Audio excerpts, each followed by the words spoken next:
Nyane dogozi wa ikibende boy sutenda fasto na yavigaza jenda ngwa muziki situndda byenda andi katolaba ekyo kibiina si kya dogozi tetukiikirira maloboozi g'abayimbi tu concentrating ku kyakubazaalira sente njogera ngaaliyo nno naye nange siriiyo naye omulamu wange twali tulwanira abantu abo babeeremu because bategeera sente bategeera amateeka ebintu ebimu bino byetaagamu abo abantu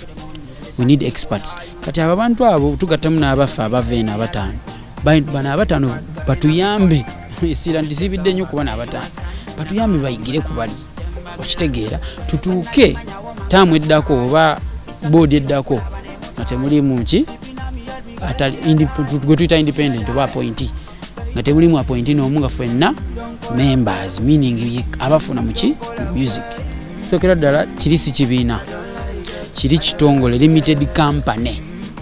okitegeera kiringa nga NSSFM music kino kisolooza nate ne kituddiza okitegeera ziri it's a collecting company kati gobooza olimba langi ku TV wa ku radio olina akasente kowa body eyo body negamba lwadde basinga ozannya biki kwata zino sente bebe gulu kwata nolikwata okitegeera bwe kito ne basigazawo ka percentage aka omulimu gwe bakola kuba si mutono okitegeera kati nze ndowooza 10 ekiri mu ttaka sigenda kirekawo nze ndowooza 10 ekyo njagala nkirondewo n'omutwalo we gunajja nagwo ngulonde n'ebiri we ginajja nagyo ngironde nga bwe nsula n'ezino eza show mpola nkola kati UMA association oba mu Luganda bakiyite batya kibi oyinza obwegasi oba ekibiina kino tekisolooza sente wabula kyongera kulaba nga industry mu eyina eddoboozi liki nga bw'olaba FUFA Federation because of Uganda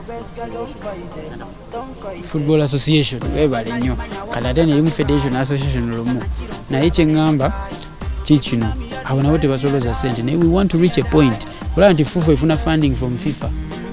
we want to reach a point that we connect atwale tubyogerako emabega nga tusobola connectinga direct ne tufuna financial support from bodies ez'ebweru kwanza nkimanya association gyeziri ez'abayimbi ebweru in the different countries.